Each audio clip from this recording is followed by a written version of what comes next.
नमस्कार दोस्तों, शिक्षार्थ में आप लोगों का एक बार फिर से बहुत बहुत स्वागत है। दोस्तों, यूपी लेखपाल परीक्षा में हम लोग ग्रामीण परिवेश का अध्ययन कर रहे थे, जिसमें बहुत से टॉपिक हो गए हैं। अगर आप लोगों ने नहीं देखे हैं तो डिस्क्रिप्शन बॉक्स में लिंक दी हुई है, उस पर क्लिक करके आप लोग देख सकते हैं।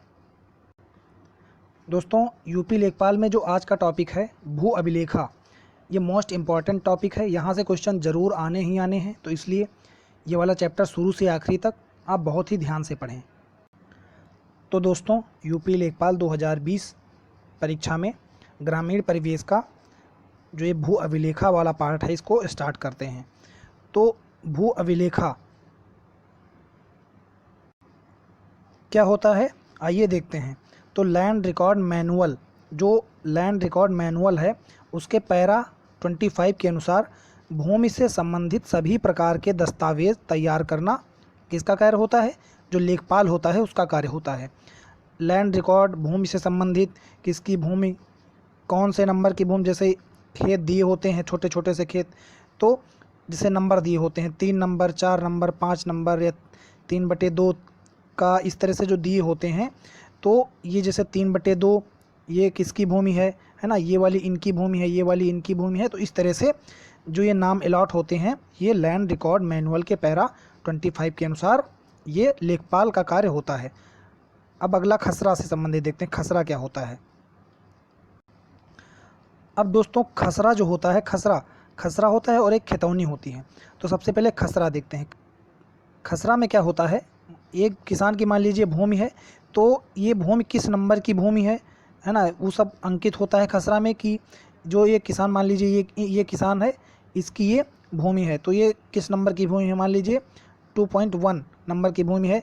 अब इसकी मिट्टी कैसी है, इसमें कौन सी फसल किस महीने में उगाई जानी है ना, वो उसकी स्थिति कैसी है, वातावरण कैसा, ये सारी जानकारी खसरा में उपस्थित होती है। तो आइए देखते हैं खसरा क्या होता है। तो इसमें लिखा हुआ है, खसरा मुख्य रूप से सभी क्षेत्र और उसका एरिया माप, स्वामी और किस किसान के द्वारा कौन सी फसल उगाई जा रही है, किस तरह की मिट्टी है वहाँ की स्थिति, क्षेत्रफल तथा वातावरण की सारी जानकारी किस में होती है, तो खसरा में उपलब्ध होती है। तो ये जो सारी जानकारी है, वहाँ की मिट्टी कैसी है, कौन सी फसल उगाई जानी है, वहाँ का वातावरण कैसा है, बारिश नियमित रूप से होती है, कम होती है, ज़्यादा होती है, कैसी है, ये सब खसरा में उपस्थित होता है। आप लोगों के सामने ये जो चित्र दिख रहा है, ये खसरा का फॉर्म है। ये खसरा का फॉर्म इसी तरीके का होता है। इसमें किसान का नाम दिया हुआ होगा, ये देख रहे हैं। खसरा क्रमांक यहाँ पे है 1, है ना, और इसमें दिया हुआ है खेतों में सम्मिलित होने वाली वर्तमान फसल कौन सी है, कब्जेदार का नाम, उसका नाम क्या है, पिता का नाम या पति का नाम क्या है ना। तो यहाँ पे ये जानकारी दी हुई है ना। किसी भूमि या स्वामी, पट्टेदार या किसी मौसमी काश्तकार के उप पट्टेदार का नाम, पिता का नाम, है ना, लगान रकम, ये सब जो होती है यहाँ पे दी हुई होती है। फसल कौन सी हुई है, किस प्रकार की फसल वहाँ पे बोई हुई है ना, ये यहाँ पे दिया हुआ होता है। फसली क्षेत्र का नाम, चालू वर्ष की पड़ती, 2 से 5 वर्ष तक पड़ती, हर चीज़ इसमें दी हुई होती है। आप लोग इसको देख सकते हैं, यहाँ पे ये पूरा ब्यौरा खसरा का दिया हुआ है। और जो लेखपाल के पास मैप होता है ज़मीन का, वो इस तरह का मैप होता है। वो वहाँ पे लिखा हुआ हो, तो जैसे ये मान लीजिए ये दिया हुआ है, ये मान लीजिए एक कोई किसान का नाम है, मान लीजिए ये किसान है ना, तो इनकी ये वाली भूमि होगी कौन सी, 286/2, 69/2। तो इस प्रकार से भूमि का बंटवारा होता है ना। तो इस तरह से क्रमांक भूमि के पड़े हुए होते हैं। अब और देखते हैं खसरा से संबंधित कुछ पॉइंट।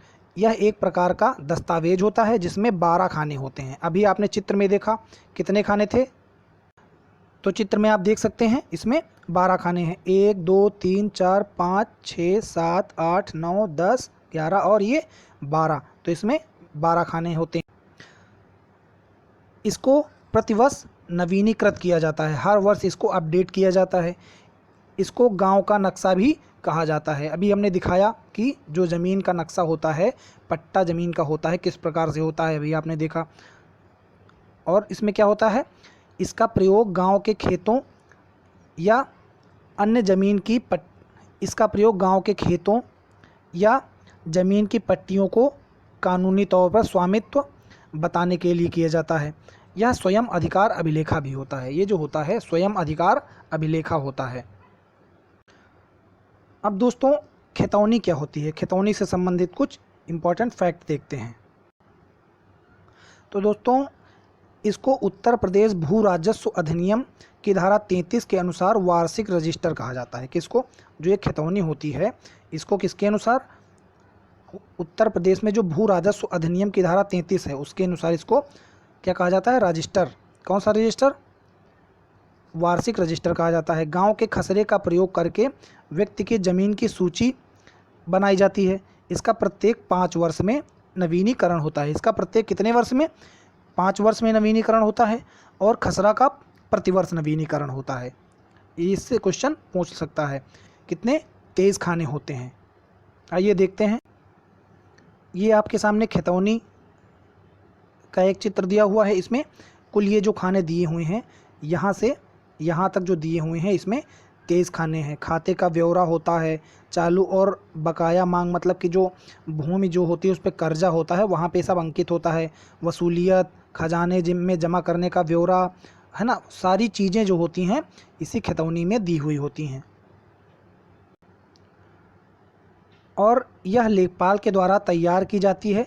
इसमें किसी भी ज़मीन का विवरण, उसका क्षेत्र और अलग अलग पदों की अलग अलग खातों वाली बही होती है।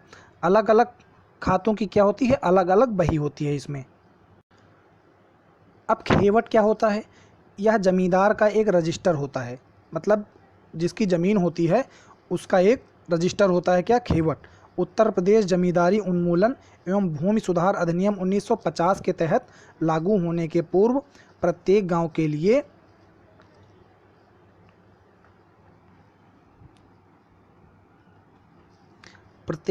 कितने, 2 अधिकार अभिलेखा होते हैं। कितने होते हैं, 2 अधिकार अभिलेखा होते हैं। तो खेवट क्या होता है, खेवट एक जमींदार का एक रजिस्टर होता है।